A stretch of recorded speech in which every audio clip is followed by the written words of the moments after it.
আমি আজ আপনাদের দেখাবো কিভাবে একটা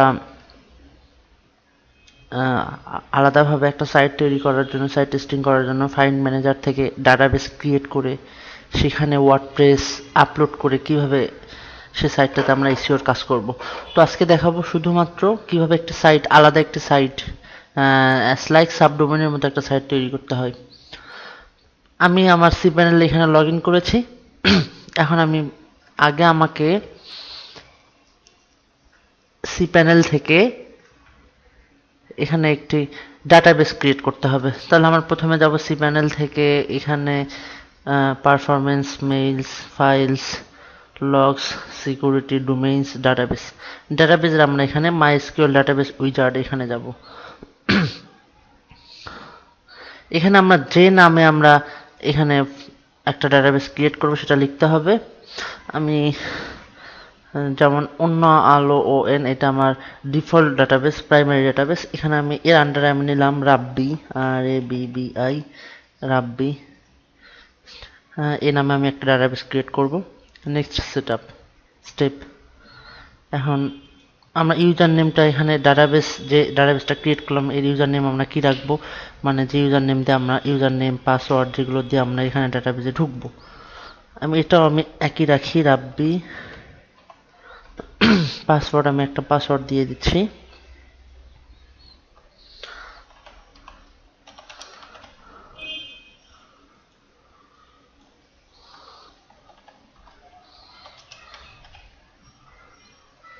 আবার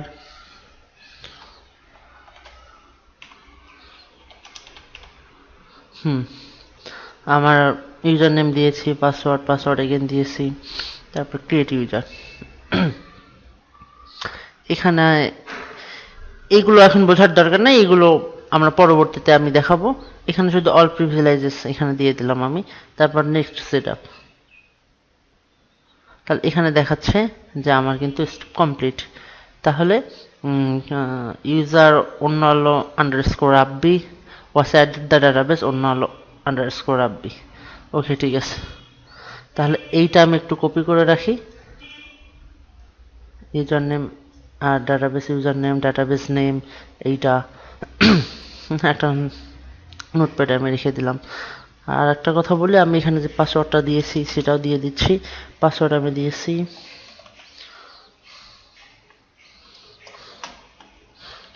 রাব্বি 2013।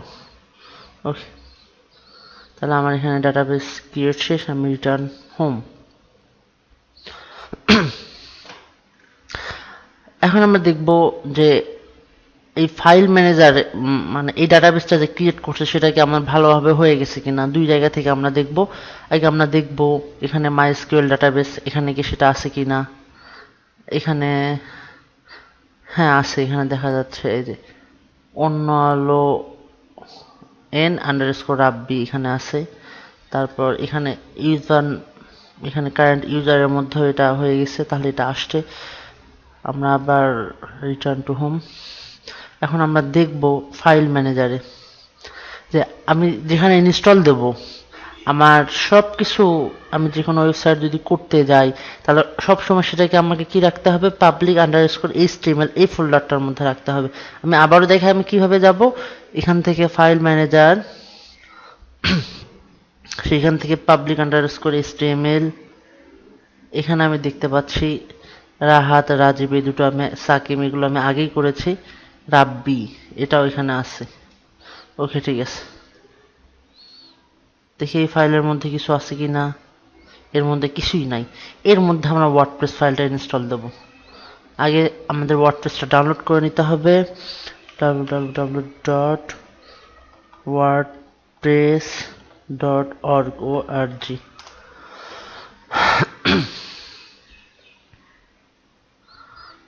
এখান থেকে ডাউনলোড ওয়ার্ডপ্রেস আমরা এটা করব, download dot tar dot gz, এটা হ্যাঁ আমরা যে কোনো একটা ডাউনলোড করতে পারি, এটার চেয়ে এটা ফাইল সাইজ একটু কম, এই জন্য এটা করলাম, একটু সময় লাগবে।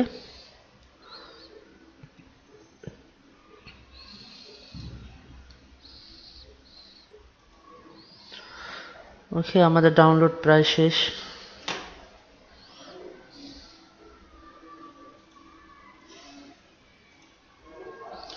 শো ইন ফোল্ডার, এটা আমরা এখান থেকে আমাদের দ্রুত পাওয়ার সুবিধার্থে, ব্যবহারের সুবিধার্থে আমি এটা এখানে আমি ডেস্কটপে রাখলাম। ওয়ার্ডপ্রেস, আমরা আবার চলে যাই ফাইল ম্যানেজারে, এখান থেকে এটা কেটে দেই। এটা আমি আবার দেখাচ্ছি এখানে কিভাবে যাব। আমার এখান থেকে ফাইল ম্যানেজার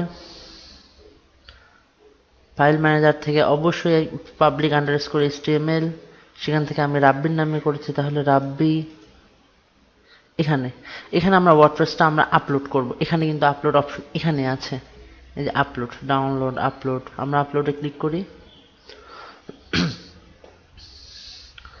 চুজ ফাইল, আমরা ডেস্কটপে রেখেছি। ডেস্কটপে এখানে ওয়ার্ডপ্রেস 3.5.1 ওপেন। এখানে দেখাচ্ছে যে আপলোড শুরু হয়ে গেছে। এটা কিছুক্ষণ সময় নেবে, আমরা একটু অপেক্ষা করি। হ্যাঁ, আমাদের এখানে আপলোড কমপ্লিট হয়ে গেছে। পুরো ফাইল সাইজটাই 4.78 মেগাবাইট। তাহলে এখন আমরা আবার এই যে ব্যাক, আমরা আমাদের ফাইল ম্যানেজারে যাই, যে দেখি আসছে কিনা। হ্যাঁ, এখানে আসছে। কারণ এই ফাইলটাকে আমার এখান থেকে এই যে এক্সট্রাক্ট করতে হবে, করে নেই, এখানে রাখবো। ওকে, ক্লোজ। এখানে আমার এসে গেছে। তাহলে যখন আমার এক্সট্রাক্ট করা ফাইলটা আসলো, তখন আমরা এই ফাইলটা আমরা এখান থেকে কেটে দেব, এইভাবে গিয়ে ডিলিট ফাইলস। ওকে, আমরা দেখি এই ফোল্ডারের মধ্যে এখন সবার আগে এই যে আমাদের ওয়ার্ডপ্রেসের মধ্যে যে ডিফল্ট ফোল্ডারগুলো থাকে, সবগুলো কিন্তু এখানে আছে। আমাকে সবার আগে এখানে একটা কাজ করতে হবে, সেটা ওয়ার্ডপ্রেসটা আগে কনফিগার করতে হবে। আমাকে কনফিগার করার জন্য দেখা যাচ্ছে, আমরা এখানে দেখি এখানে একটা ফাইল আছে, ওয়ার্ডপ্রেস কনফিগার sample.php। এটাকে আমার একটু রিনেম করতে হবে। রাইট বাটন, এখান থেকে রিনেম। এখানে আমরা এখান থেকে শুধু স্যাম্পল কথাটা কেটে দেবো, কারণ আমরা তো স্যাম্পল হিসেবে রাখতেছি না, আমরা কনফিগারই করতেছি। তাহলে ওয়ার্ডপ্রেস configure.php রাখলাম, রিনেম ফাইল। হ্যাঁ, ফাইল রিনেম করা হয়ে গেছে। এখন এই কনফিগারেশন ফোল্ডারে আমি কি করি দেখেন, রাইট বাটন ক্লিক, এখান থেকে এডিট, এখান থেকে ওকে এডিট। এটা কিন্তু একটা পিএসপি ফাইল, আপনারা দেখেছেন। এখন এই পিএসপি ফাইলটা, এই ওয়ার্ডপ্রেসটা আমি কোন ডাটাবেস থেকে আমি রাখবো, ফাইল রাখবো, কোথায় থেকে আসবে, হ্যাঁ, সেগুলো আমাকে এখানে রাখতে হবে। দেখেন এখানে এগুলো দেখার দরকার নাই, আপনি এখান থেকে দেখেন MySQL সেটিংস। এখানে কিন্তু যে আছে, you can get this info from your web host, the name of the database for WordPress. এই ওয়ার্ডপ্রেসটা আমি কোন ডাটাবেসের জন্য রাখবো, তাহলে এখানে ডিফাইন কি বোঝাচ্ছে, ডাটাবেস নেম। ডাটাবেস নেমটা আমাকে এখানে দিতে হবে, লেখা আছে database underscore name underscore here. তাহলে আমরা এখানে নোটপ্যাডে কিন্তু লিখে দিয়েছি। এখানে কি ইউজার এটা, আর ডাটাবেস নেম অন্য আলো এন আন্ডারস্কোর রাব্বি। তাহলে এটা আমার ডাটাবেস নেম। কপি, আমার এখানে রাইট বাটন পেস্ট। ওকে, তারপর MySQL database user name, define DB user. এখানে আমি ইউজার নেমটা দেব। আবার নোটপ্যাডে যাই, ইউজার অন্য একই সেম আর কি, আমি ইউজার নেমটা এখানে দিলাম। হ্যাঁ, এখন আমাকে দিতে হবে MySQL ডাটাবেস পাসওয়ার্ড, মানে এটা যে এর সঙ্গে সংযুক্ত হবে। সংযুক্ত হওয়ার জন্য আমাকে ডাটাবেস নেম ইউজার নেম দিলাম। এখন আমার পাসওয়ার্ডটা দিতে হবে। পাসওয়ার্ডটা আমি এখানে লিখেছি, পাসওয়ার্ড রাব্বি 2013, পাসওয়ার্ড হেয়ার। ওকে, এটা কিন্তু আমাকে খুব সাবধানতার সাথে করতে হবে, আমার এটা ভুল হলে কিন্তু হবে না। Save change. Okay, success, change হয়ে গেছে। তাহলে এখন আমরা এটা ক্লোজ করে দেবো। হ্যাঁ, এখন হয়ে গেছে।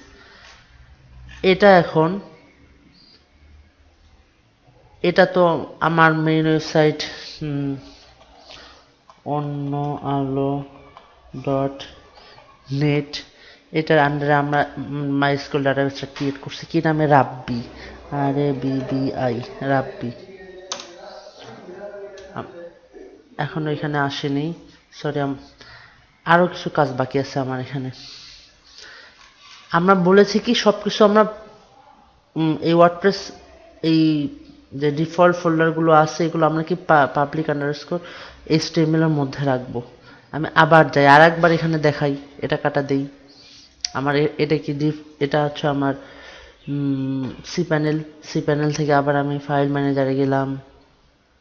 ফাইল ম্যানেজার থেকে পাবলিক আন্ডারস্কোর HTML, ঠিক আছে, সেখান থেকে রাব্বি,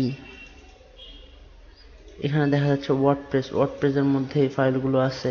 তো এই ফাইলগুলো এখানে যে ওয়ার্ডপ্রেস আগের ফোল্ডারটা আছে ওখানে আমরা রাখবো না, এখান থেকে আমরা কন্ট্রোল ধরে সবগুলো এখানে সিলেক্ট করব, কন্ট্রোল চাপ দিয়ে ধরে রেখে সবগুলো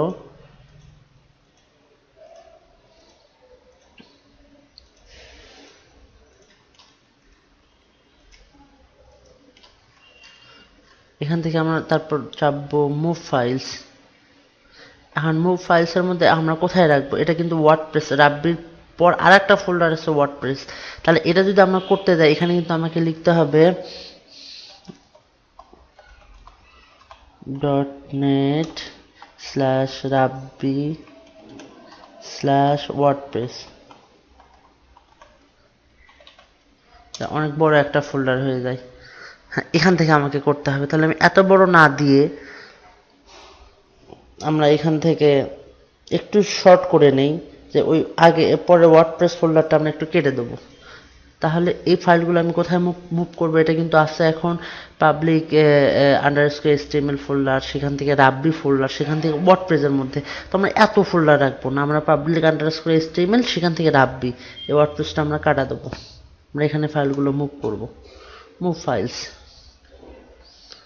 ফাইলগুলো কিন্তু মুভ হয়ে চলে গেছে। তাহলে এখন আমরা এখান থেকে ব্যাক করি, এই যে এখানে দেখা যাচ্ছে। আমি আবার দেখাই, আরো ভালো হয় আমি আবার দেখাই এখান থেকে। তাহলে আমি আবার যাচ্ছি ফাইল ম্যানেজার, সেখান থেকে পাবলিক আন্ডারস্কোর HTML, সেখান থেকে রাব্বি। তাহলে এখানে কিন্তু আমার সবগুলো ফোল্ডার এখন এখানে চলে আসছে। এই যে ওয়ার্ডপ্রেস এর মধ্যে থেকে ফাইলগুলো আমরা এখানে মুভ করে নিয়ে এসেছি। তাহলে এই ফোল্ডার আমার রাখার দরকার নেই, তাহলে এটা আমি ডিলিট করে দেবো। ওকে, ঠিক আছে, শেষ। তাহলে এর মধ্যে আমার ডিফল্ট ফোল্ডারগুলো আছে। আমি এখানে আমার এই ওয়ার্ডপ্রেস কনফিগার ডট পিএইচপি এই ফাইলে আমরা এখানে database user name, database password, তারপর হ্যাঁ এগুলো দিয়ে আমরা ডাটাবেস নেম, এগুলো দিয়ে ডাটাবেসের সঙ্গে আমরা কানেক্ট করে নিছি। এখন আমরা ওয়ার্ডপ্রেসটা ইনস্টল দেবো। ফাইলগুলো আমার ট্রান্সফার করা শেষ, এখন শুধুমাত্র ইনস্টল। তাহলে এখান থেকে আমি কিন্তু বলেই দিলাম আগের বার। তাহলে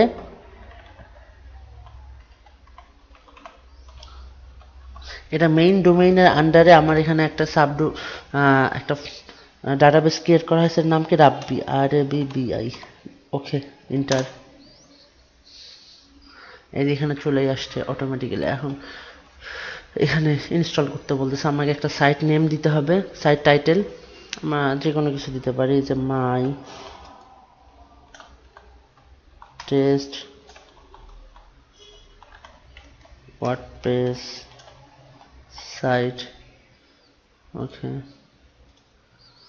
এখানে ইউজার নেম আমরা অ্যাডমিন রাখতে পারি, বা এরা ডিফল্ট হিসেবে অ্যাডমিন দেয়, কিন্তু আমি আপনাদের বলবো কখনো অ্যাডমিনটা ইউজার নেম হিসেবে রাখবেন না।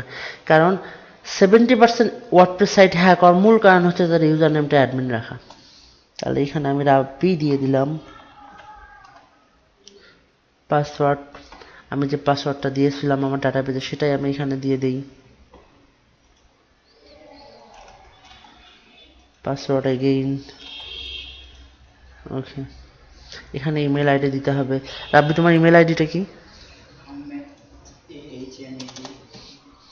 ASMED Ahmed .FEROZ 007@gmail.com, এটাই তো নাকি? আচ্ছা, এখানে আমি ইমেল আইডিটা দিয়ে দিলাম। তাহলে এটা হবে কি যে এই ইমেল আইডিতে সব কিছু চলে যাবে। কখনো যদি সেই এর পাসওয়ার্ডটা ভুলে যায়, ইউজার নেমও মেবি যদি ভুলে যায়, তাহলে রিসেট দিতে পারবে। আর এখানে আর একটা অপশন আছে privacy, allow search engine to index this site. মানে আমি সার্চ ইঞ্জিনকে অ্যালাউ করতেছি এই সাইটে ইন্ডেক্স করার জন্য। যেহেতু আপনারা এসইওর কাজের জন্য এটা টেস্ট সাইট হিসেবে নিচ্ছেন, তাহলে অতএব এটা অ্যালাউ করাই ভালো। ইনস্টল ওয়ার্ডপ্রেস,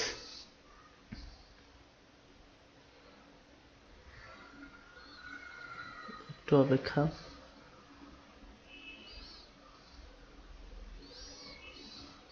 হ্যাঁ, আমার এটা ইনস্টল হয়ে গেছে। ঠিক আছে, WordPress has been installed where you can expecting more steps, sorry to disappoint. মানে এখানে আর কোনো স্টেপ নাই। লগ ইন, আমাকে অনেক কষ্ট দিছে তো ওই এতগুলো স্টেপ পার করা। তাহলে এখানে আমি এখন ইউজার নেম পাসওয়ার্ডটা দিয়ে দেবো। আমার ইউজার নেম কি ছিল? রাব্বি। আমার পাসওয়ার্ড কি ছিল? সম্ভবত রাব্বি 2013। এখানে দিয়ে দিই লগ ইন।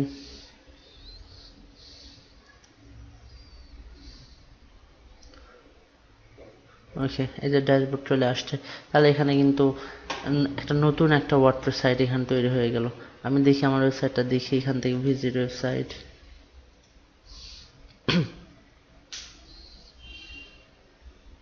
হ্যাঁ, এই যে ডিফল্ট যে থিমটা ইনস্টল করা থাকে ওয়ার্ডপ্রেস ইনস্টল দেওয়ার সময়, সেটা এখানে আছে।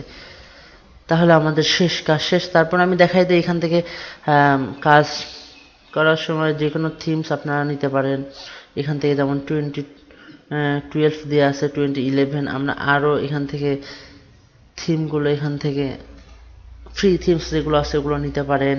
অথবা এখান থেকে এই যে এর ফিচার থিমস আছে, এগুলো দেখতে পারেন। অনেক থিমস আছে। তারপর নিউয়েস্ট থিম আছে, রিসেন্টলি আপডেটেড আছে। আর যদি আপনাদের নিজেদের কোনো থিমস অন্য কোথাও থেকে কালেক্ট করে রাখেন, সেটা এখান থেকে আপলোড করে এখানে নিতে পারেন চোজেন ফাইলস থেকে। এগুলো আপনারা বোধহয় এগুলো জানেন, খুব ইজি ব্যাপার। ওকে, ঠিক আছে, আজকে এ পর্যন্তই। আল্লাহ হাফেজ।